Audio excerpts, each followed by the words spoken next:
Olá, sejam todos bem-vindos. Eu sou Ranieri Zoccoli e a gente começa mais uma edição do Alesp em Pauta. Muito obrigado pela sua audiência e também pela sua companhia. Para prevenir e combater os incêndios florestais, o governo paulista realiza a Operação São Paulo Sem Fogo.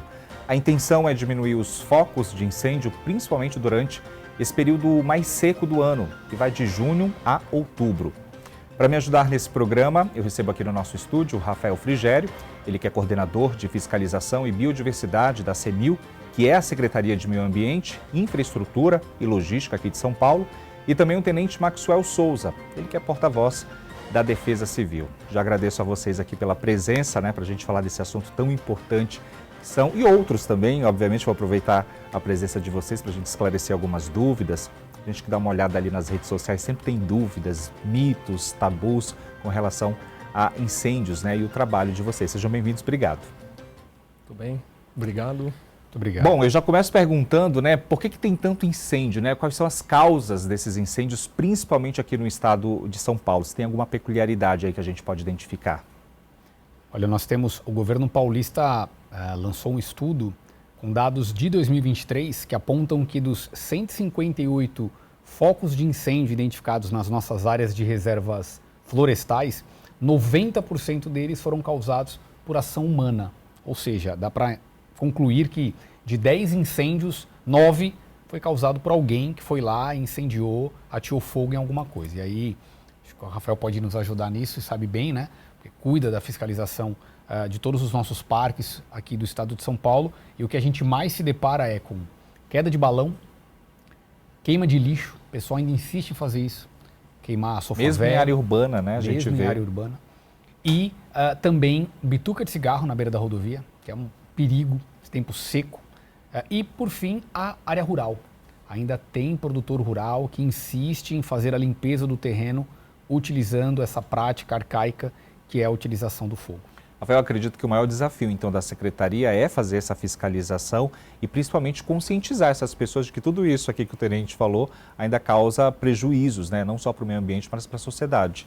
Caro Ranieri, exatamente, como colocou o Tenente Maxwell, a gente tem uma série de vetores importantes no estado de São Paulo para as ocorrências de fogo fora de controle, mas eu também destaco essa característica de um período de estiagem muito bem marcado no estado de São Paulo, que via de regra vai entre de junho a outubro e que justamente propicia as condições para que a gente tenha situações aí de incêndios florestais justamente provocados aí na sua grande maioria por ações humanas ou mesmo pela omissão em relação às práticas preventivas necessárias para que a gente não tenha, mesmo com um período de estiagem muito bem marcado, ocorrências que tragam e gerem aí impactos de distintas naturezas, Olha, não sei se vocês concordam comigo, mas muita gente fala que São Paulo, inclusive, está deixando de ser a terra da garoa, A gente não está mais sentindo aquele clima gostoso que a gente já sentia alguns anos atrás, está cada vez mais seco, A gente vem percebendo, juntamente aí com todas essas mudanças climáticas que a gente acompanha mundialmente falando, realmente está deixando de ser a terra da garoa? Está deixando, a gente percebe realmente que as mudanças climáticas estão influenciando no clima aqui do estado de São Paulo. A gente observa, por exemplo, nós estamos no inverno e este está se tornando um inverno mais quente tranquilamente aí dos últimos 60 anos. Para a gente ter ideia, a Defesa Civil, o nosso CGE, que é o Centro de Gerenciamento de Emergências, que é por lá que a gente monitora todo o clima do estado de São Paulo, nós operamos isso 24 horas por dia, produzimos um estudo que verificou que no mês de junho nós tivemos o junho mais quente e seco dos últimos 63 anos. Então, de fato, estamos vivenciando um ano de 2024 muito crítico, uma estiagem, como o Frigério falou, o Rafael falou, nós temos um período de estiagem muito bem definido, muito bem marcado, e o deste ano, inclusive, começou um pouquinho antes. Em maio, nós já começamos a experimentar ausência de chuva, principalmente no interior do estado. Então, nós já ficamos em alerta, porque notamos realmente que o clima veio diferente, veio mais crítico, mais severo, e, de fato, tem se concretizado. Nós estamos sentindo essa ausência de chuva, ausência de umidade, a umidade relativa do ar muito baixa, o que gera uma criticidade para as queimadas, mas também para a saúde da população. E a gente vem sentindo isso a olho nu, Porque a gente vê ali, por exemplo, quando começou logo aqui o inverno, a gente observava, dias mais claros, o céu mais azul, mas a gente via aquela cortina cinzenta ali no horizonte, e muita gente achando a coisa mais linda do mundo, e era pura poluição, né? Era bom a gente destacar isso também, né? Fica mais visível cada vez mais, né? Uma dificuldade de que esses poluentes atmosféricos, né, sejam né, limpos, digamos, aí com chuva, com ventos, né? Então a gente tem justamente um cenário propício, né, também para trazer transtornos à população, né? A gente vê nesses momentos de estiagem também um aumento, né, das questões voltadas à saúde pública, na área de influência das queimadas. Então esse também é uma das vertentes importantes de desafio, né? Importante dizer que o Estado de São Paulo mantém a Operação São Paulo Sem Fogo desde o ano de 2010 e sempre com um espírito de reunião, de esforços. Estamos aqui representados entre Secretaria de Meio Ambiente, Infraestrutura e Logística e Defesa Civil Estadual, mas num trabalho conjunto com Corpo de Bombeiros, com Polícia Militar Ambiental, com Fundação Florestal e CETESB, que fazem parte do Sistema Ambiental Paulista, mas também trazer aqui uma novidade que a gente tem a Secretaria de Saúde incorporada aos trabalhos mais recentemente, para que justamente a gente possa ter, né, um trabalho aí voltado aos impactos que são aí, né, que chegam até a população que está na área de influência dos incêndios e também o próprio impacto da estiagem. A Defesa Civil faz um trabalho bastante importante, orientativo, né? E como você colocou, né, a gente visualiza isso na paisagem, mas sempre torcendo para que venham ali os ventos ou uma chuva que possa dissipar, né, esses poluentes atmosféricos, até a fuligem, né, que muitas vezes acaba impactando aqueles que estão nas redondezas aí dessas ocorrências, né? A gente já conhece São Paulo de uma certa forma como uma cidade bastante poluente, né? Se a gente sofre com essa poluição toda de São Paulo. E quando chega esse período, aumenta principalmente, né, as doenças respiratórias. Para quem tem criança, idoso, em casa esse problemão triplica, né? É um trabalho multidisciplinar, como vocês bem disseram aqui. Como é que a população, por exemplo, tem dúvida numa situação de incêndio, né? Para quem que eu devo ligar? Eu já vi gente ligando para a polícia, o 90, para denunciar um foco de incêndio, né? O que eu devo fazer ali naquele momento quando eu estou vendo uma situação dessa? O primeiro ponto é não ignorar. Então as pessoas trafegam pelas rodovias, né, do estado de São Paulo, veem um foco ali à beira da rodovia e acabam muitas vezes ignorando. Comigo eu estou indo embora, deixe isso aí queimando. Isso é não verdade. faça isso, porque isso vai impactar com certeza a sua vida, direta ou indiretamente. É importante destacar que essas queimadas, além do mal que elas fazem para a fauna, para a flora, para o meio ambiente de uma forma geral, ela tem um impacto imediato no cotidiano das pessoas. Não são raras as vezes que esses incêndios atingem a rede de transmissão, né, aqueles fios de alta tensão que percorrem o estado de São Paulo, e aí acabam derrubando a energia não de uma cidade, mas de uma região inteira. Sim. E aí a gente sabe, né, caiu a energia para o abastecimento de água, porque o sistema de bombeamento de água depende de energia elétrica, para a escola, para o hospital, para as empresas, para os negócios. Então isso impacta diretamente a vida da população. Por isso que não ignore um foco de incêndio. Aí para quem que liga? Liga para a Defesa Civil pelo número 199, liga para o Corpo de Bombeiros pelo número 193. E aí, claro, as equipes vão imediatamente para o local para fazer o combate a essas queimadas. Importante destacar, né, dentro das reservas florestais, o Rafael pode falar muito mais propriedade, mas contas também com os brigadas, né, com as brigadas. É um trabalho magnífico, né? Que a gente tem que parabenizar também o trabalho dessas pessoas que estão ali na linha de frente mesmo, acompanhando tudo de perto. Inclusive, a gente tem imagens aqui para ilustrar o que a gente está falando. Aqui a gente tem incêndio de grande proporção, né? Em uma área aí, e a gente vê aí realmente a destruição, né? A gente vê aqui uma estrada de terra passando bem próximo, e aquilo que você falou, né? Às vezes a gente vê ali um foco pequenininho na estrada, mas alguns minutos depois que dali aumentou, né? Se transforma num incêndio como esse aí. E é árduo o trabalho de vocês, né? Porque a gente tem também, daqui a pouquinho a gente vai mostrar imagens também da questão de tudo que aconteceu lá no Rio Grande do Sul. Porque quando não é o fogo, também são as enchentes, né? E aqui em São Paulo parece que não para nunca, né? O trabalho de vocês é difícil. As vertentes de desastres, né? É o complicado. fogo entra, né, como mais uma, né? Mais recente esse olhar e a incorporação dos incêndios florestais como uma vertente de desastres, né? O Tenente Maxwell foi muito feliz no sentido dessa orientação e essa mensagem para a população e para a sociedade civil de não ignorar um foco de incêndio, porque, como a gente vê, né, é assustador, né, o impacto que a gente tem numa grande ocorrência de fogo. Imagina, e quantos animais são mortos aqui, fauna, flora, quando a gente... Na flora, biodiversidade impactada, e é muito importante, quanto antes a detecção e o início das providências, menor o impacto. Então, justamente é importante que a gente possa ter, né, o cidadão que está trafegando numa rodovia, possa se utilizar dos canais de informação para sinalizar quando do início de uma ocorrência de fogo, né, detectou, faça o contato com a Defesa Civil, com o bombeiro pelo 193, com a própria Polícia Militar, não é o primeiro nem o segundo orientação de canal, mas sem dúvida, se for por lá que chegue uma denúncia, ela vai ser direcionada adequadamente, porque o que importa é que a gente tenha as providências o quanto antes.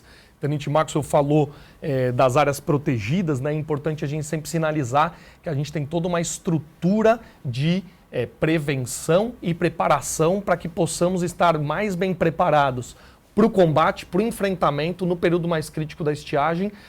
Temos um foco importante nas áreas vegetadas, mas a operação justamente reúne esforços para que a gente tenha o olhar para todo o território, sejam as áreas protegidas, nas unidades de conservação, nas áreas de vegetação nativa, mas também todo um cuidado com os impactos que isso pode gerar na vida de todo cidadão e cidadã aqui em território paulista. Você falou da prevenção, acho muito legal a gente falar sobre isso. Eu sempre me coloco aqui no papel do telespectador, né? Cheio de dúvidas e super curioso. Eu vejo uma área dessa aqui extremamente seca já. Sim. Já passa na minha cabeça que aquilo dali é ótimo ali para o incêndio. Alguém vai chegar ali, vai jogar uma bituca de cigarro e pronto, vai acontecer isso aqui que a gente está vendo. Como é que é feito esse trabalho de prevenção? Eu avistando, vocês da Secretaria, vendo uma área dessa já totalmente seca, já começa um trabalho aí para combater esse futuro incêndio, por exemplo? No âmbito da Operação São Paulo Sem Fogo, a gente tem um trabalho importante de olhar para as áreas que têm maior ocorrência de fogo fora de controle. E justamente essas áreas têm que passar por etapas de prevenção. Por exemplo, com a constituição e manutenção contínua de aceiros, né, que são espaços de solo exposto para evitar, né, a propagação do fogo. As próprias campanhas de comunicação, né, são importantíssimas para que a gente possa reforçar no início do período de estiagem esse ideário, né, dos cuidados que a gente deve tomar para não ocasionar uma ocorrência de incêndio fora de controle, né? E isso se associa à informação que o Tenente Maxwell aqui trouxe de uma grande maioria de ocorrências voltadas a atividades, né, humanas, né, ações antrópicas, né, diretas ou mesmo por omissão nas suas no compromisso preventivo que é necessário, né, quando a gente fala aí, por exemplo, de áreas rurais ou de áreas que tem justamente essa ocorrência maior de fogo, né? Tenente, quando isso é na área urbana, esse cuidado é redobrado quando a gente fala do trabalho de vocês? Redobrado e começa muito antes. Uhum. Então, nós sabemos, o período de estiagem é muito bem definido, como o Rafael falou, e aí o que nós temos? Nós temos dentro da Operação São Paulo Sem Fogo a preparação anterior ao período crítico. E claro que é feito todo um estudo, são feitas várias reuniões, existe um comitê executivo que é composto por todas essas secretarias que operacionalizam a Operação São Paulo Sem Fogo. Então, né, só lembrando, tem a Secretaria do Meio Ambiente, Infraestrutura e Logística, a Defesa Civil, a Secretaria de Segurança Pública, por meio do Bombeiro, da Polícia Militar, né, Polícia Militar Ambiental. Então, esse time se reúne meses antes, faz um estudo científico do que está por vir. Então, você tem ali o estudo do bioma, você tem o estudo do clima, da composição do efetivo, o que a gente tem de força operacional para atuar, e aí vamos para a rua. Então a Defesa Civil, em conjunto com essas secretarias, percorre todas as regiões do estado. Só esse ano foram 15 treinamentos, nosso time rodou 8.000 quilômetros do estado de São Paulo. Foram mais de 2.000 agentes capacitados, treinados para operar justamente nesse período. E aí nós incluímos nesse ano dois novos agentes importantes, a saúde, como o Rafa falou, nós incluímos a Secretaria de Saúde e a Medicina Veterinária. Você falou, Ranieri, dos animais. Não tem como desprezá-los, né? Os animais sofrem muito com isso. É comum nesse tipo de incêndio os animais irem para a área urbana. Não sabem o que fazer, estão acuados. E os nossos agentes também não sabem o que fazer. A verdade é essa. O que eu faço com o animal silvestre? Como que eu capturo ele? Para onde eu levo? Né? Qual a melhor forma de atuar com esse animal? Bom, diante disso, a Defesa Civil fez uma parceria com o Conselho Regional de Medicina Veterinária e nesses treinamentos, no treinamento desse ano a gente percorreu sempre com a presença de uma médica, de um médico veterinário que nos ensinou o que fazer. E também com um especialista do Centro de Vigilância, né, Centro de Epidemiologia do Estado de São Paulo, da Secretaria de Saúde, que passou para a gente orientações, dicas, nos ensinou os males que essa fumaça toda que a gente está vendo aqui, o que isso causa na nossa saúde, como agir com isso aqui. Então a gente ampliou esse treinamento. E aí, na área urbana, o que a Defesa Civil faz? constrói acero. Acero, como o Rafael falou, para quem está assistindo em casa, é uma vala, tá? A gente vai lá e cava lá com os braços, realmente. É um trabalho totalmente manual. Um trabalho que usamos equipamentos, né? Mas é um trabalho manual, é um trabalho que envolve ali o homem ali, braçal. O homem vai trabalhar, vai construir esses aceros, por quê? Porque quando o fogo vem, ele não consegue passar para o outro lado, então ele encontra uma barreira natural e ele para ali. Esse fogo que a gente está vendo na tela, ele vai chegar num determinado momento, a gente pode ver, ó, tem uma estrada entre uma área de mata e outra. Naturalmente ele vai se extinguir quando ele chegar no final da estrada ali. Então seria o acero, seria natural. A estrada é um acero, por exemplo.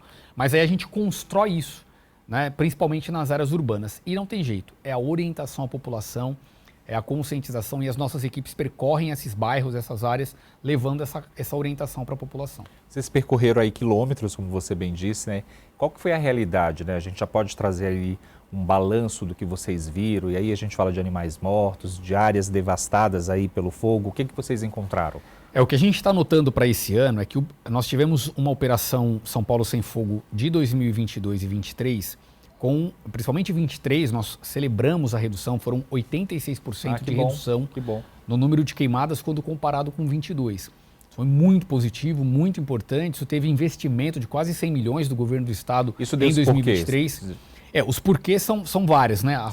Onde nós encontramos o sucesso. Primeiro, investimento. Teve contratação de bombeiros civis pela Fundação Florestal, mais viaturas, mais equipamento, mais treinamento. É um investimento direto. E o clima ajudou muito também. O ano passado o clima favoreceu bastante. A gente teve muita entrada de umidade, de frente fria, que acabou trazendo chuva aqui para o estado de São Paulo. Mas só que essa falta de fogo, que é muito positiva, ela também faz com que o bioma fique mais rico. Aí o Rafael pode falar melhor, né? Porque o bioma está mais rico, então eu tenho mais material para queimar. Então este ano, né, 2024, quando a gente percorreu, a gente notou isso. A gente falou, olha, de fato, né, o bioma está mais rico, que é bom, só que tem mais combustível para queimar. Exatamente. Se o clima realmente se consolidar como um clima severo, nós vamos ter muito trabalho. E consolidou. De fato, nós começamos a perceber que em maio nós já teríamos uma estiagem severa, o que está acontecendo, e digo mais, só não está pior, porque estamos trabalhando muito, porque demos esse passo atrás, investimos quase 80 milhões de reais do governo do estado para combater queimada esse ano, tá? Contratação de bombeiro civil, mais viatura pela Fundação Florestal, 150 viaturas novas da Defesa Civil entregues, e não vai só o carro. Na caçamba a gente coloca um kit, que é um equipamento para combater incêndio. Então tem uma caixa ali que cabe em 600 litros de água, tem equipamentos, tem EPI para os agentes. Então tudo isso está fazendo com que a gente consiga combater esse período mais crítico e mais severo de 2024. A gente falar um pouco desse bioma aí, né? Inclusive mitos e verdades, muita gente, inclusive eu vejo na internet as pessoas falando, que não precisa atear ali o fogo para a gente ter que essa devastação, que basta o mato, o capim está muito seco ali, que em atrito com o capim causa ali uma faísquinha, como se fosse aquelas coisas, sabe, da pré-histórica ali, pedra com pedra, sai uma faísca e o fogo começa daí. Isso é um mito ou é verdade? Tem o famoso combustão espontânea, né, como se costuma chamar. Eu não sou um grande especialista nessa questão específica.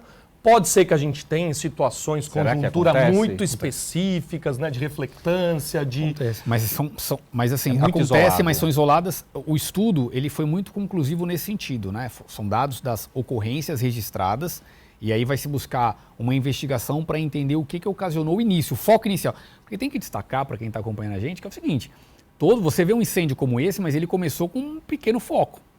Todo grande incêndio começa com um foco pequenininho. Em Ribeirão Preto 2020 queimou lá 6 dias seguidos, depois foi descobrir que foi um senhor que estava limpando o terreno da casa dele, que ateou fogo e nem ficou sabendo o mal que ele causou. Então, existe a queima espontânea sim, isso não é mito, pode acontecer. Quando o dia está muito seco ali, vai dando meio-dia, o pessoal do interior sabe, né? 40 e vai para Ribeirão Preto ali, é 42 graus na sombra. Então, de fato, umidade muito baixa, muito calor, mato muito seco, pode acontecer. Mas não é a maioria dos incêndios que a gente se depara, de fato, foi alguém que causou ele, muitas vezes sem querer. É involuntário, não é por dolo, né? Mas é isso que é importante, a conscientização. Infelizmente, essa bituquinha de cigarro que o pessoal passa ali no carro e joga na estrada, jogou num local inadequado, você vai ter situações horríveis, né? Como a gente está vendo aqui. Pode falar sobre o bioma que você ia falar. Não, acho que é importante, né, o Tenente Maxwell trouxe essa questão, né, com propriedade da combustão espontânea, ela pode acontecer, mas a principal realidade que a gente tem é da ação humana, das atividades humanas por trás dessas ocorrências de fogo, né? O Tenente Maxwell foi feliz também em colocar aqui, quando a gente fala de severidade climática e da relação entre os anos, né, justamente a gente olha para os 2 últimos anos, né, 23 e 22, como temporada de estiagem que trabalhamos firmes, mas que tivemos sim um clima um pouco menos severo. O que contribui para quê? Para que a gente tenha mais material combustível nesta temporada de 2024 e justamente um trabalho importantíssimo para que a gente possa minimizar os impactos nos 2 biomas que a gente tem aqui no estado de São Paulo, né? Então no bioma Mata Atlântica e também no bioma Cerrado. O bioma Cerrado mais resiliente aos impactos do fogo, né? E podendo ali trabalhar melhor com o impacto, mas também gerando, né, nas suas fitofisionomias né, estragos e a própria biodiversidade, né, na questão da fauna. É importante a gente salientar todo esse esforço, né? O Tenente Maxwell citou aqui a questão dos brigadistas que a gente tem nas unidades de conservação, né? A contratação de equipes de bombeiros civis, né? Que fazem todo esse trabalho preventivo e depois de resposta. E a gente fala em muitos quilômetros, né? Eu diria que a gente tem centenas de quilômetros, né, em que foram feitos aceros nos limites das unidades de conservação, justamente trazendo esse apelo principal da Operação Paulo Sem Fogo, que é a manutenção dos espaços protegidos, né, da vegetação nativa, da biodiversidade. E já diretamente olhando para as zonas de amortecimento e para todas as demais áreas, porque a ideia é que a gente possa minimizar esses impactos, né, e ter a população contribuindo, né, juntamente com todo esse esforço que é feito aí pelos entes estaduais e também municipais. A gente falou aí das capacitações, né? Um trabalho muito importante que é feito regionalmente e que traz os municípios, né, e as suas brigadas que são constituídas nesse esforço de capacitação como agentes locais para o primeiro combate aí nas ocorrências de fogo fora de controle, para que junto com todas esses fluxos de detecção, a gente possa trazer, a depender do perfil e da característica daquela ocorrência, todo o aparato mais robusto, né, e todo essa engrenagem que é estabelecida no âmbito da operação para que a gente possa atacar os distintos perfis de fogo, enfrentar da melhor forma e, né, extinguir o quanto antes possível, minimizando os impactos, né? Tenente, quando a gente fala de monitoramento, né, desse clima, né, a gente sabe da credibilidade da Defesa Civil. Bom seria se todo mundo soubesse, né, da importância desse órgão tão importante aqui no nosso estado. A Defesa Civil aqui do estado de São Paulo, ela deixa a desejar quando a gente fala de monitoramento a outros países, pelo menos a gente fala de tecnologia. Como é que está essa relação? Olha, nós temos percorrido, temos ido para outros países justamente para trazer para cá esse conhecimento todo. Nosso secretário, Coronel Engel, já esteve na Alemanha, na Califórnia, que inclusive é uma região que sofre muito com queimada, né, mundialmente conhecida, e esteve recentemente no Japão. Nós tivemos um congresso internacional de resiliência a desastres, é o maior do mundo. Legal. E o Japão é um país conhecido, né? Acho que é realmente a referência para a resiliência a desastres, e ele esteve com o time da Defesa Civil agora mês passado lá, conversou, dialogou com várias autoridades experientes nesse aspecto e trouxe para cá muito conhecimento para nós introduzirmos e implantarmos já esse ano, né? Um deles são os núcleos comunitários de defesa civil. O Rafael falou do envolvimento municipal e não tem jeito, tem que ser mesmo. Quem atende no primeiro nível, inclusive a legislação impõe isso, né? O município é quem dá a primeira resposta. Agora, é o município, é o cidadão também, porque as pessoas moram na cidade. As pessoas não moram no estado, não moram na União, moram nos municípios. Então, a Defesa Civil tem muita clareza de que nós temos que cada vez mais dialogar e estreitar laços com o cidadão. E não tem forma melhor do que políticas comunitárias. E aí, o que a gente vai fazer? Vai intensificar o diálogo com essas comunidades e implantar esses núcleos.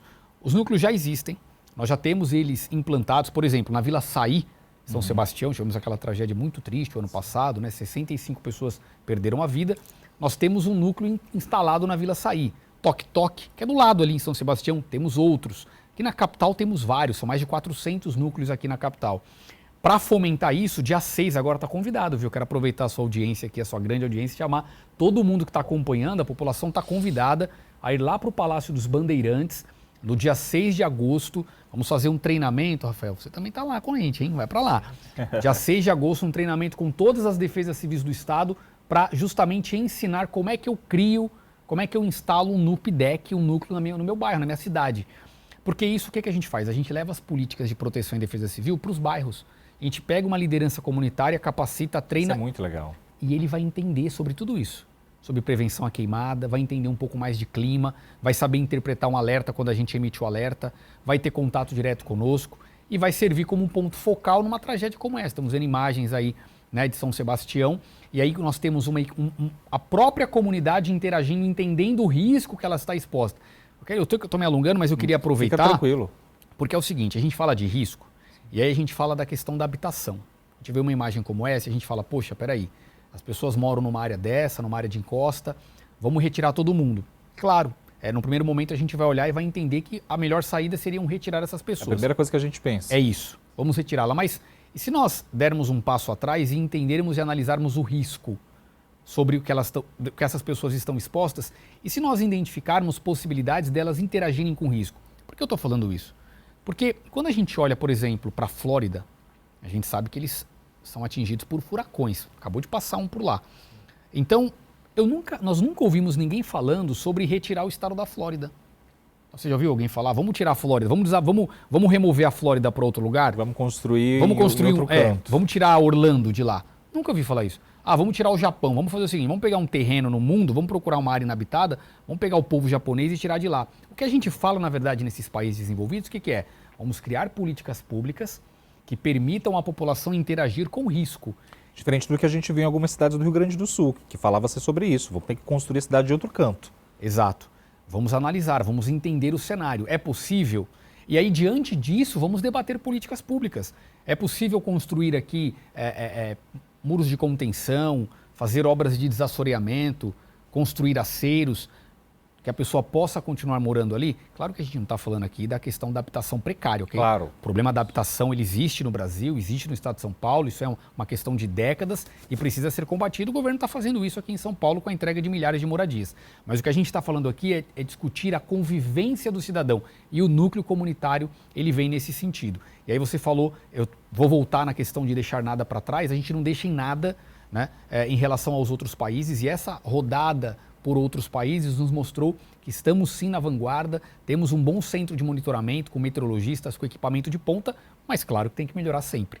E nesse aspecto, nós compramos um radar novo, o governo do estado instalou um radar em São Sebastião, ali em Ilhabela, que já agora faz um monitoramento, 10 milhões de investimento. Legal. Monitoramento do litoral norte, e já tem investimento para Campinas, não posso dar spoiler aqui, mas tem investimento para Campinas. Vai dando spoiler, vai chegando investimento para Campinas e tem, claro, o governador Tarcísio já sinalizou para o secretário, para o coronel Engel, que vai ter investimento para aquisição de outros radares, e a gente conta, claro, sempre com a Alesp, com os nossos deputados, que são grandes parceiros e têm nos ajudado na captação desses recursos para a gente avançar e melhorar a rede de monitoramento do Estado. Claro, e essa é uma causa que sempre está em pauta aqui na Assembleia Legislativa do Estado de São Paulo, né, e dando mais segurança para as pessoas, obviamente, que eu acho que é tudo isso. A gente vai para o intervalo, né, e a gente volta falando também sobre a educação, quanto que isso é importante, né, a gente levar esse assunto, principalmente ali para a primeira infância. A gente sabe que as crianças, os alunos, né, são multiplicadores. Então, acho que dá para dar uma mudada nisso daí, quem sabe, né? A gente vai para o intervalo e volta daqui a pouquinho.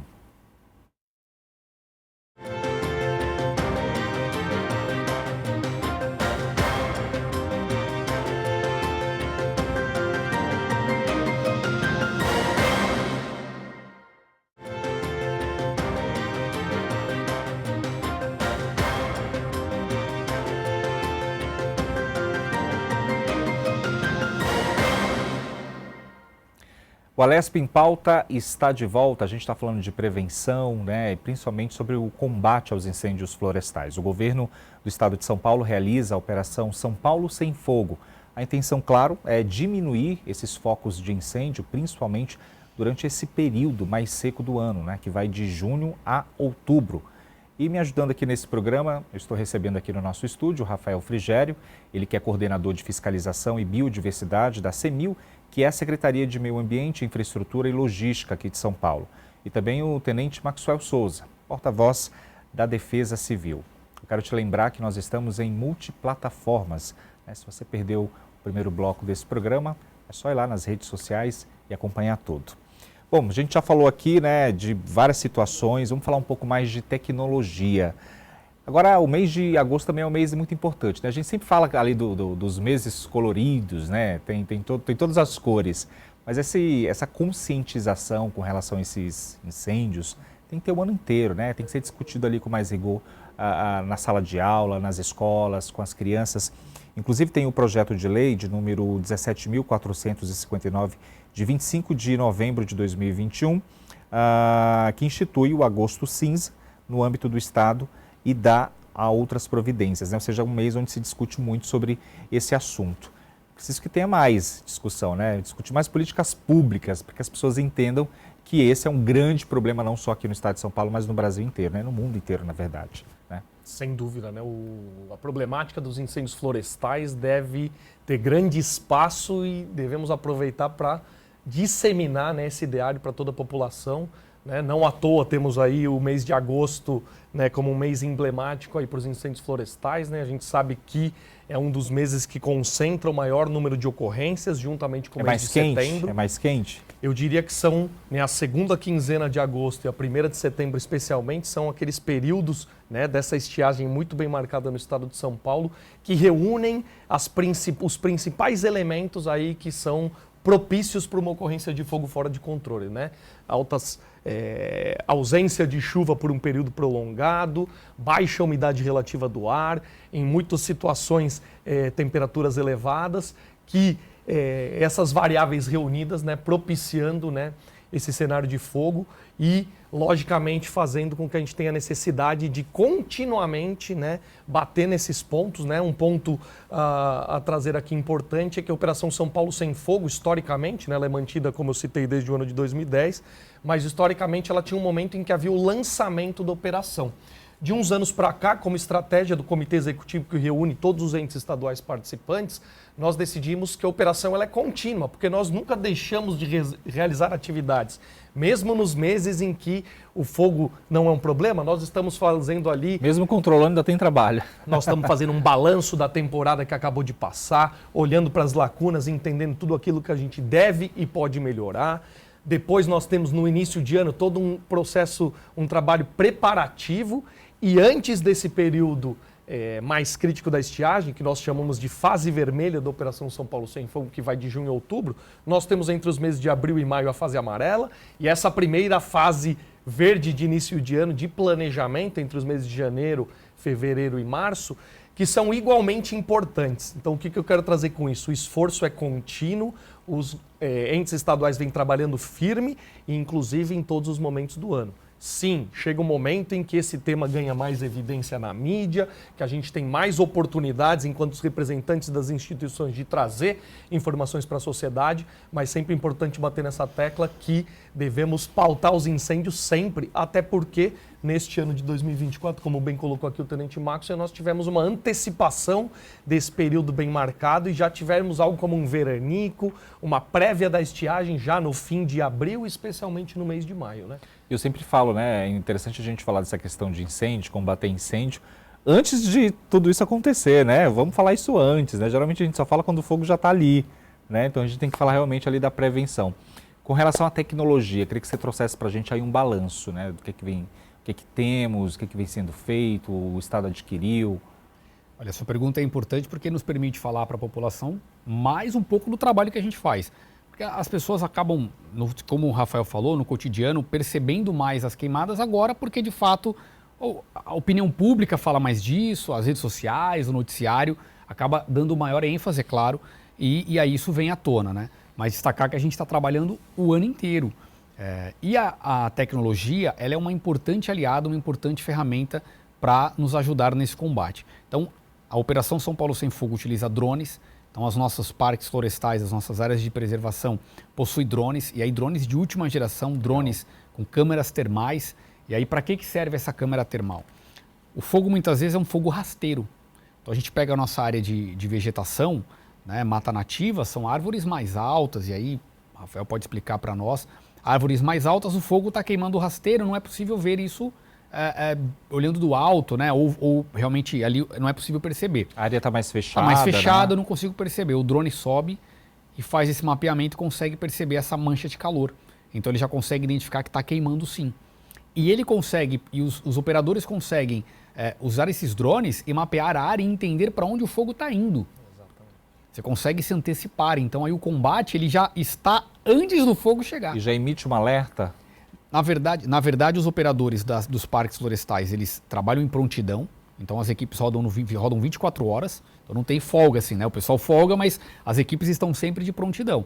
Então, eles fazem o trabalho, o monitoramento de prevenção, então, o tempo inteiro fazendo esses voos, mas quando há algum tipo de incêndio, eles já sobem os drones, monitoram a área, e se houver o fogo, uma equipe já vai fazer o combate, e a outra já se antecipa, e faz aquele círculo do fogo, fecha para que o fogo não se alastre. Né? E aí nós temos outras ferramentas importantes. A Defesa Civil tem no centro de monitoramento, que nós falamos há pouco, nós temos 2 ferramentas que são utilizadas nesse período de estiagem, que são carro-chefe e nos têm ajudado muito. Uma delas é o SMAC, que é uma ferramenta em parceria com a Climatempo, e essa ferramenta utiliza 4 satélites que estão em órbita. E esses satélites, eles ficam monitorando o tempo inteiro aqui o estado de São Paulo. Sempre que eles percebem um foco de incêndio, isso apita, dá um alerta lá para os nossos agentes, e aí eles vão verificar o seguinte, vamos verificar a localização desse foco de incêndio, a gente vai fazer contato com o bombeiro lá da região, com a Defesa Civil da região, para ver se já está tendo um combate. E olha, vários desses focos que o satélite identifica ainda não estava tendo combate, estava queimando sozinho. E aí a gente consegue se antecipar e antes que ele cresça, já manda um agente lá para combater. E tem uma outra ferramenta importante, que é o mapa de risco de incêndio.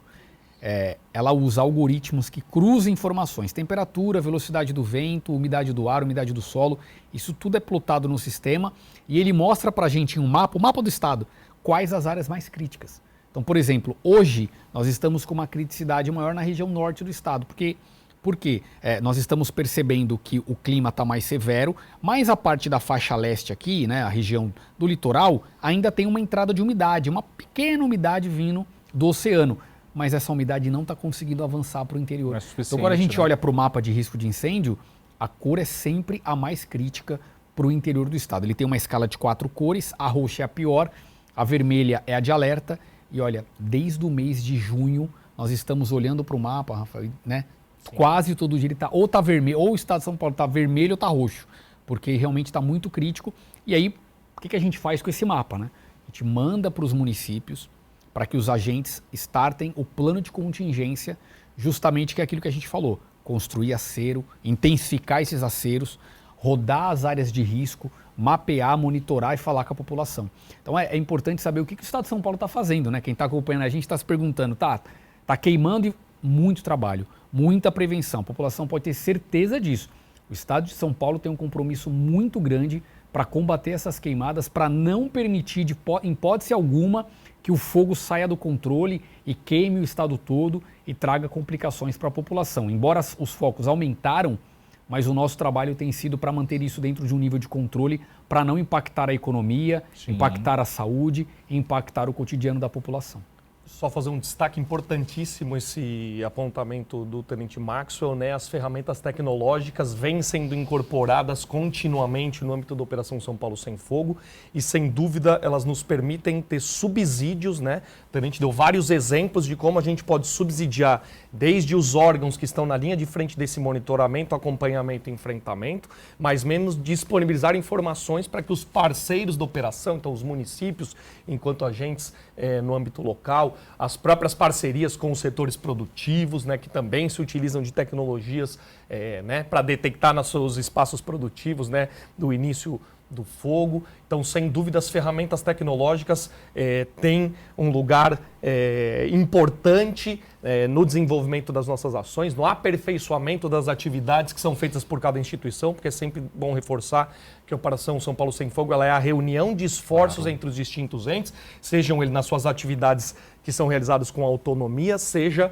aquelas que a gente faz em conjunto, especialmente o combate, mas também tanto na preparação quanto nas atividades preventivas, a gente também tem situações de trabalho conjunto, né? Então, seja o mapa de risco, que já é um alerta importante, precisamos estar atentos, nos próximos dias a gente pode sim ter ocorrências de fogo fora de controle, seja o monitoramento em tempo real por meio dessa ferramenta SMAC, que é fantástica, que permite que a gente tenha, né, ali com todo o pano de fundo, né, dos satélites, né, as detecções em tempo real. E eu vou voltar um pouquinho na questão dos drones, porque eu acho que é importante, né? O Tenente Maxwell foi muito feliz em colocar, né, por exemplo, essa situação de um fogo que você não vai visualizar de cima, ele está por baixo da copa das árvores, né? E justamente esse trabalho que fica mais completo por parte dos gestores das unidades de conservação, quando você tem uma ferramenta como o drone que pode te permitir detectar, ou mesmo quando já houve uma detecção, acompanhar como que o fogo vai se desenvolvendo, né? A gente sabe que às vezes uma mudança de vento, de direção do vento, é suficiente para você ter que mudar. Tá fazendo monitoramento mesmo, né? Porque justamente essas imagens, esse acompanhamento em tempo real da ocorrência de fogo, então o tenente colocou, você tem as equipes de combate, mas você vai sempre ter um operador do drone que vai dar informações relevantes e quem sabe essas informações vão ser subsídio para, por exemplo, mudança de estratégia de como o fogo vai ser combatido naquele local, né? Então, literalmente é não perder o foco. Não perder o foco. E na questão do combate, além do combate por terra, nós temos as aeronaves. Então é comum aí quem está no interior já deve ter visto os helicópteros Águia passando nas lagoas. Agora, você falando de toda essa tecnologia, eu até confrontar vocês aí, como é que era esse trabalho antes dessas tecnologias? Era um desafio. Muito trabalho de campo, né? Muitas estratégias. Acho que era muito manual, mais ainda, né? Sim. Mas sempre, como eu digo, a gente vem aperfeiçoando, né? O cenário das imagens de satélite já faz parte dos trabalhos de há algum tempo. Hoje a gente tem essa vantagem de ter uma ferramenta que te traz em tempo real, né, com cruzamento de distintas fontes aí de imagens, né, num serviço que é projetado, desenvolvido justamente para esse fim, mas a gente foi acompanhando o avanço tecnológico e já lá, desde o início das atividades em 2010, nós, por exemplo, utilizávamos todo um trabalho de cruzamento de imagens de satélite, ainda não de altíssima resolução como a gente tem hoje, mas dentro da resolução que era possível à época, a gente, por exemplo, fazia todo um mapeamento da cicatriz do fogo em grandes ocorrências, para que a gente possa também ter depois todo um trabalho, pudéssemos ter lá atrás todo um trabalho de restauração e recuperação desses espaços que foram impactados. Hoje a gente continua fazendo esse trabalho de cruzamento de imagens, né? Temos na CME um centro de monitoramento que trabalha com portais que nos disponibilizam diariamente imagens com altíssima resolução, mas justamente também com serviços, né? Aqui no caso um serviço que vem sendo capitaneado aí pela Defesa Civil, que nos permite ter informações, né, já de imediato e sem dúvida uma melhor tomada de decisão, seja para o momento do enfrentamento ou mesmo para prevenir, né, uma expansão para outras áreas, seja nos trabalhos, né, posteriores às ocorrências de fogo, porque isso é importante também relatar. A gente tem que fazer o trabalho preventivo, toda a preparação, né? Vou trazer aqui como preparação os instrumentos. Então, o Tenente Maxwell falou dos planos de contingência municipais, mas a gente também tem, por exemplo, na preparação e na prevenção, todos os instrumentos nas unidades de conservação. Toda unidade de conservação gerida pelo Poder Público Estadual tem um instrumento que sedimenta ali toda a estrutura existente, quem são os parceiros, quais são os contatos, quais são os fluxos que vão ser acionados num perfil de combate 1, num perfil de combate 2, que por vezes pode levar a um combate por um helicóptero ou por uma aeronave de asa fixa, né? Mas também todo o trabalho de combate, mas também, né, todo esse pós-ocorrência, né, que é importante a gente estudar ocorrência por ocorrência, entender todas as lacunas que nós tivemos e o olhar da recuperação e da reparação dos danos. Que é o mais importante. Exatamente. Aí em algumas localidades a gente tem um ambiente mais favorável e que rapidamente, em poucos meses, em algo como um ano, em áreas de cerrado, mais resilientes. Que a gente acompanhou ali no Pico do Jaraguá, mais ou menos, né, o que vem acontecendo, né, essa recuperação, que todo mundo esperava por isso. Essa pergunta vale para os dois aqui. Como é que fica esse trabalho, principalmente para aqueles produtores rurais, os pequenos, né, que tem uma propriedadezinha lá no interior? A gente sabe que nem todo mundo está acompanhando essa tecnologia, nem todo mundo tem ali uma instrução. É difícil chegar até essas pessoas e levar a informação? É difícil, mas uma parceria com a Secretaria de Agricultura e Abastecimento este ano nos possibilitou um acesso aos agricultores. Eu tinha falado do treinamento, que nós inserimos os médicos, veterinários e o pessoal da saúde, só que a gente trouxe um outro indivíduo para dentro da sala de aula, que é o agricultor rural. Nós tínhamos essa questão de trazer esse perfil, né, de aluno, vou chamar de aluno porque é como você disse, Anier, essa pessoa que precisa ter esse conhecimento de tecnologia, de novas técnicas, para entender legislação e tudo mais. Então nós fizemos essa parceria com a Secretaria de Agricultura e neste ano nós convidamos os agricultores por meio das casas de agricultura para que eles participassem. Tivemos uma adesão boa. Legal. Queremos que isso aumente. Então, para 2025, 2026, a gente quer aumentar isso. Vamos procurar outras medidas de se comunicar com esse público. Já fica aqui para quem está acompanhando, para que você participe nas próximas rodadas de treinamento para comunicarmos com essas pessoas. Mas olha, eles têm à disposição deles hoje, tá? As próprias casas de agricultura, e aí a gente pode voltar lá para treinar. Tem canal direto com a Defesa Civil. Nós vamos começar a rodar boletim meteorológico específico para esse pessoal. Isso é um outro produto da parceria com o Agro. A Defesa Civil vai rodar um boletim meteorológico semanal e vai direcionar isso para o produtor rural, porque tem informação que é específica. Por exemplo, geada. Muitas vezes para o cidadão comum não faz muito sentido, porque a geada para o dia a dia do cidadão não interfere. Sim. É à noite, de manhã já passou, mas para o agro interfere. Para a plantação de morango acaba com ela.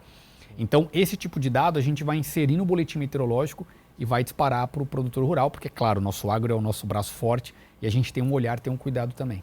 O tenente falou da Secretaria de Agricultura e Abastecimento, né, um importante ator também do Comitê Executivo da Operação São Paulo Sem Fogo e que permite que a gente possa ter também, né, eu falei do foco principal nos espaços protegidos, na vegetação nativa, na fauna silvestre, mas também temos que ter um apelo da operação, como eu coloquei para todo o território do estado, mas também uma atenção especial com os produtores, né, que são muito impactados, né, pela ocorrência de fogo, né, e sempre importante, né, trazer o histórico do estado de São Paulo. A gente tinha, por exemplo, um setor canavieiro que se utilizava de práticas de uso do fogo como um procedimento prévio à colheita. Algo histórico, tinha a ver com as características da produção de etanol e de açúcar historicamente. Mas ao longo dos anos, desde os anos 2000, né, houve uma mudança de ideário e a necessidade de que a gente diminuísse e eliminasse essa prática no setor canavieiro. Por que eu falo isso? Porque todo esse trabalho de eliminação gradativa da queima de palha de cana, que foi empreendido no estado de São Paulo e que chegou no seu ápice lá nos idos de 2016, 2017 e que vem mantendo a ausência dessa prática nessa atividade produtiva, foi importantíssimo para que a gente pudesse disseminar essas informações para todos os perfis de produtores. Então, logicamente, que quem encabeçou isso foram as grandes usinas, né, os grandes produtores que respondiam pela maior extensão de áreas canavieiras no estado, mas isso foi uma grande oportunidade que o Poder Público Estadual aproveitou para chegar nos pequenos produtores, nas associações de produtores, né, para que essas informações quanto a práticas que hoje já não, ou que à época já não eram mais condizentes com a realidade e com, né, tanto de tecnologia e mesmo de regramento legal, porque hoje a gente tem um pequeno produtor muito antenado com o risco do fogo e não querendo que o fogo atinja a sua propriedade. Então, nós temos usinas se utilizando, né, usinas do setor sucroenergético se utilizando de ferramentas de detecção em parceria com o poder público e estendendo isso aos produtores que muitas vezes entregam a sua matéria-prima para o processamento nessas unidades. Então, entendo que esse trabalho com a agricultura é muito importante para a gente chegar em todos os nichos de produtores e também aproveitar todos as relações estreitas que o Poder Público Estadual tem com determinados segmentos produtivos para que a gente possa continuar batendo, né, nessa tecla da necessidade da prevenção.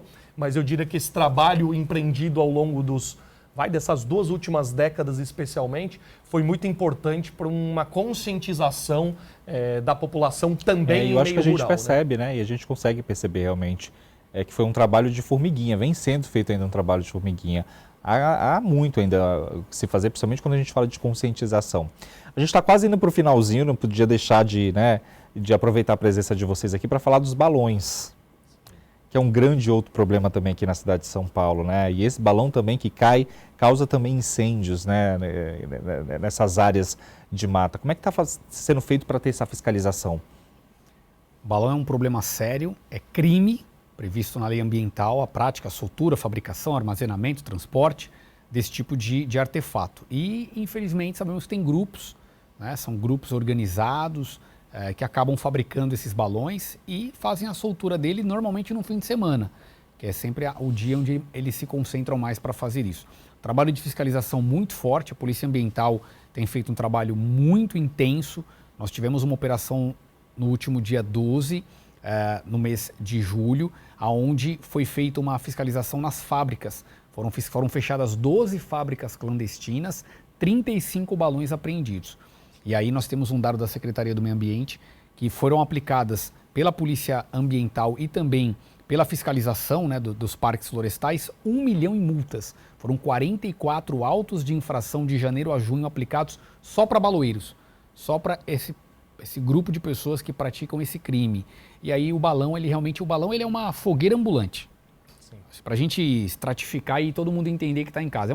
Imagina você tirar fogo numa fogueira e jogar ela para o ar. E aí é a pura sorte, onde vai cair. É uma roleta russa, loteria, né? onde ela vai cair. Se ela vai cair em cima de um aeroporto, de um avião, de uma creche, de uma reserva florestal, vai cair em cima de uma casa, um condomínio, aí vamos deixar na base da sorte, né? E não podemos fazer isso, porque cai em cima de aeroporto, cai em cima de reserva parque florestal. Juqueri. Eu vou deixar você falar, porque o Juqueri tá aí, é histórico. Enfim, então o balão realmente é uma prática que precisa ser combatida e a gente tem que contar com o cidadão. Por quê? Porque o cidadão pode nos ajudar denunciando. Então o cidadão, se você conhece uma fábrica de balão perto da sua casa, não ignora. Liga para o 181, diz que denúncia, e aí a sua denúncia vai ser anônima, você não precisa se identificar. Ou liga para o 190.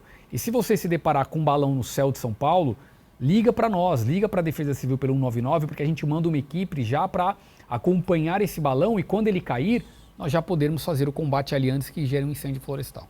Exatamente.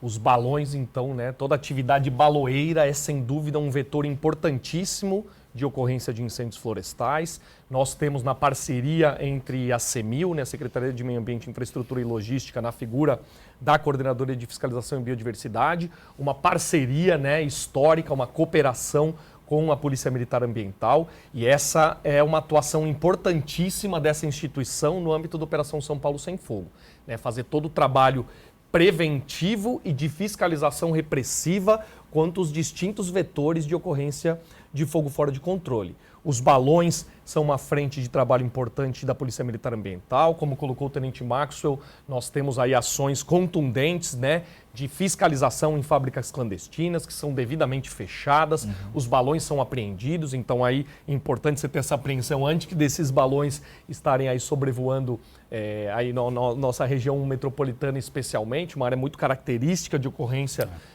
dos balões, região de Atibaia, Bom Jesus dos Perdões, né? A gente tem muitas regiões, né, aqui da região metropolitana em que você tem essa cultura, né, e esses grupos de baloeiros que se reúnem, como colocou o tenente, especialmente aos fins de semana.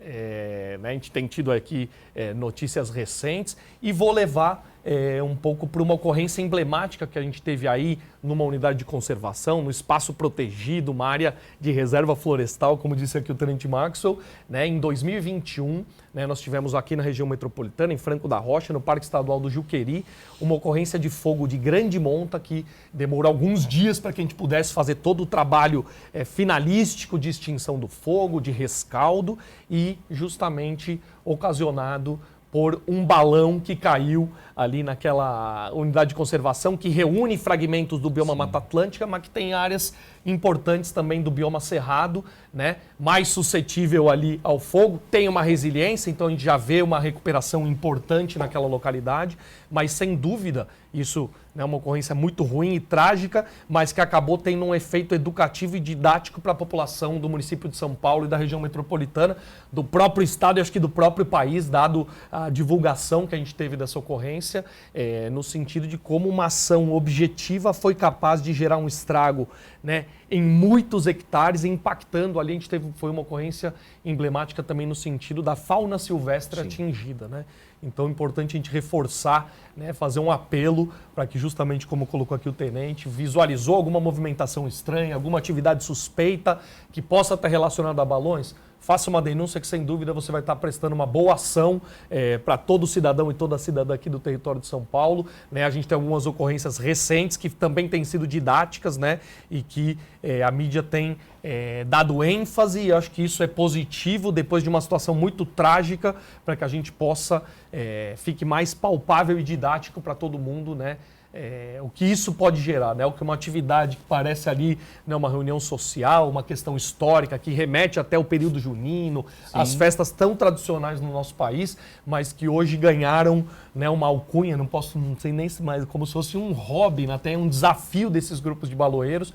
Então, destacar aqui todo o trabalho, né, dessa trinca dos militares entre a Defesa Civil Estadual, o Corpo de Bombeiros e a Polícia Militar Ambiental, que estão ali sempre atentos na fiscalização repressiva, no monitoramento para ver aonde esses balões, balão vai cair, e mesmo todo o trabalho de resposta, né, que sem dúvida, em alguns casos emblemáticos, leva a um ganho de gasto de energia, um ganho de gasto de recursos públicos, né, claro, para que a gente possa trazer minimamente a normalidade àqueles que foram impactados. Né? É crime, né? É um crime grave, a gente está falando de bandidos, inclusive, você pode denunciar, nem precisa se identificar, é só denunciar, né? Já faz aí um trabalho magnífico junto com as autoridades.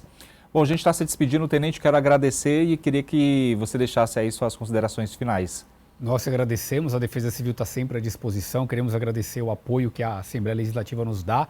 Nós temos tido emendas parlamentares que são muito importantes para o aparelhamento da Defesa Civil como um todo. Temos o Fundo de Defesa Civil que está prestes a sair, vai ser muito importante porque vai dar mais robustez para a Defesa Civil, a captação de recursos, e os nossos parlamentares têm sido fundamentais para nos ajudar na constituição do fundo. Em breve ele sai, a gente volta aqui com certeza para falar dele, porque será muito importante. Com mais recursos a gente faz muito mais. E para a população que está nos acompanhando em situação de emergência, o nosso telefone é 199 e eu quero deixar o alerta, que é o sistema de alerta 4099. É só mandar uma mensagem de texto do seu celular, né, para o número 4099. No campo da mensagem você coloca o CEP sem o traço, os 8 números, pronto. Você vai receber o nosso alerta de chuva intensa, calor intenso, umidade do ar, vai estar sintonizado aí com todo o nosso monitoramento meteorológico. Muito obrigado pela oportunidade. Imagina. Rafael. Ranieri, agradeço pela oportunidade, sempre importante, né, termos ambientes em que a gente possa disseminar todo esse ideário da Operação São Paulo Sem Fogo, contar um pouco de como é esse arranjo entre os entes estaduais, como existe toda a capacitação das equipes e das brigadas municipais, e deixar aqui também uma mensagem para todo cidadão e toda cidadã, né, de que absorva esse ideário e atue como um integrante de todo esse esforço, né, de detecção, de reporte aos órgãos competentes para que a gente tenha as devidas providências e mesmo para disseminar isso com aqueles que estão na sua proximidade, né, abordando todas essas vertentes aqui que a gente falou, né, desde uma prática inadequada de lançar uma bituca numa rodovia, queimar o lixo de forma inadequada, fazer uma fogueira perto de uma área de vegetação, mesmo a questão da soltura de balões, reforçar, trata-se de um crime previsto em legislação desde o ano de 1998 e que a gente possa aí nessa reunião de esforços na condução do poder público, sempre antenado na severidade do clima, que é um fator importantíssimo, mas valorizando todo esse esforço e aperfeiçoamento que a gente tem ano a ano no poder público estadual para que a gente tenha a minimização dos impactos e a gente vem coletando, né, resultados positivos nesse histórico de Operação São Paulo Sem Fogo desde 2010, mas sempre com objetivo e muita humildade de entender eventuais lacunas e encontrar soluções para que a gente possa ser mais efetivo e trazer uma melhor condição para a população do estado de São Paulo. Parabéns então aí pelo trabalho, né? A gente ficaria aqui uns 2 programas, vamos marcar outros programas para a gente falar mais ainda, né? Desse combate tão importante aqui para o estado. E obrigado a você que ficou aqui com a gente. Até um próximo encontro. Até lá.